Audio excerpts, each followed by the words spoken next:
No, we're going in order.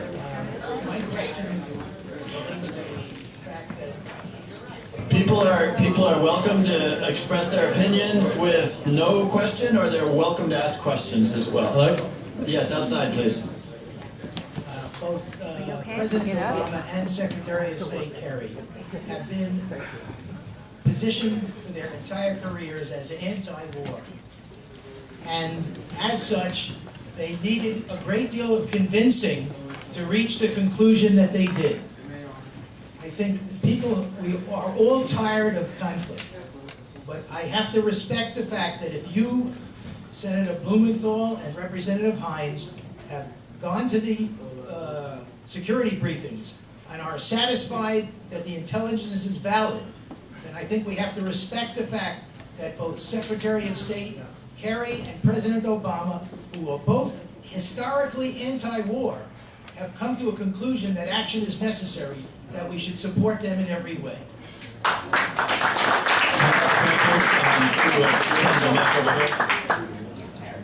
Hi, my name is Vicki McKenzie. I'm a Democrat from Stanford, and I voted for Obama, and I usually agree on most issues, but not this time. Assad has to be a crazy, insane person to gas 1,500 people in his own country. And I, for one, do not feel like testing the lack of logic of an insane person to see what he's going to do to us, and he could turn around and use the chemical warfare on us. If we destroy the manufacturing machines that produce the chemical weapons, he could just move his plant somewhere else and produce more. So many civil wars are around the world, and we can't possibly get into every single one of them. We don't have the money. Darfur is a tragic situation. I send money to the solar cooker project so that the women can cook without being raped. I think it's going to ruin our economy, and I urge you to vote no.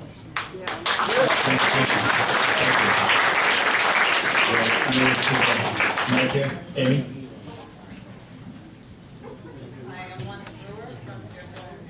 Mike's on. Can't hear you. From Fairfield, Connecticut. I have a statement from my husband and myself. We've listened to the arguments and watched the hearings. Please vote no on bombing Syria unless classified information you're given convinces you Assad will be forced to talk peace and the rebels, or he is killed. There is no more important vote than a war vote. Deploy the Navy, but do not push the button unless the following conditions are met. And that a political solution I heard about, which is to ask Assad to sign the treaty against the use of chemical warfare, is offered. No one thinks he will sign, but we should give the Syrian people and us a chance. Please don't give me any rhetoric about this not being a war vote. It is. Say no unless real peace can be achieved with and for Syrians, and or the threat to our allies and us truly eliminated and done quickly. 90 days sounds right. Please vote no if this will be an LBJ-style war, like Vietnam, with the White House calling the shots for political purposes. Please vote no unless the military has a clear defined mission. Please vote no unless the military is allowed to execute that mission as they see fit. Please vote no unless you would send your kids to war. Go to Washington thinking you will vote no unless you can turn to your wife and pick a child. And say yes.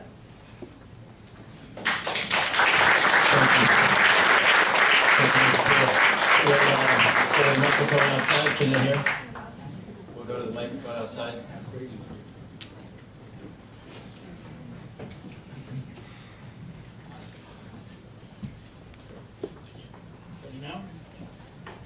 My name is Mike Gilberti, Westport, Connecticut, and I'd like to say that, first of all, I'm against this limited strike strategy. I think it's not going to do anything for anybody, and it's not going to accomplish anything.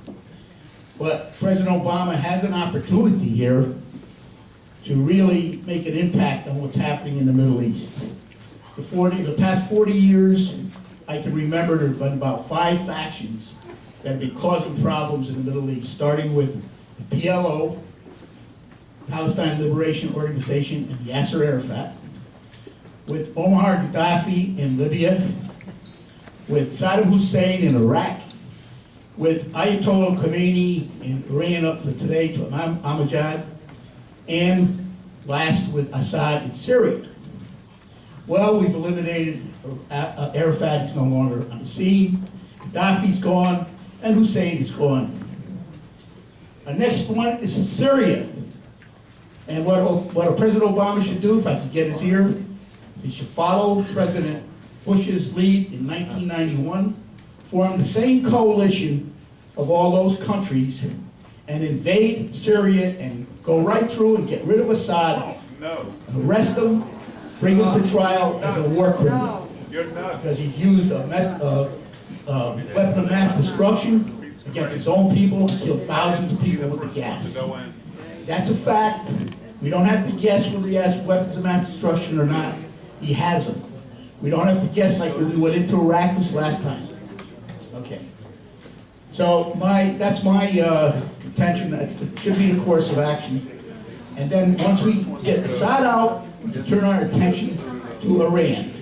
And I remember a senator said that we shouldn't do anything to the violence of the United States.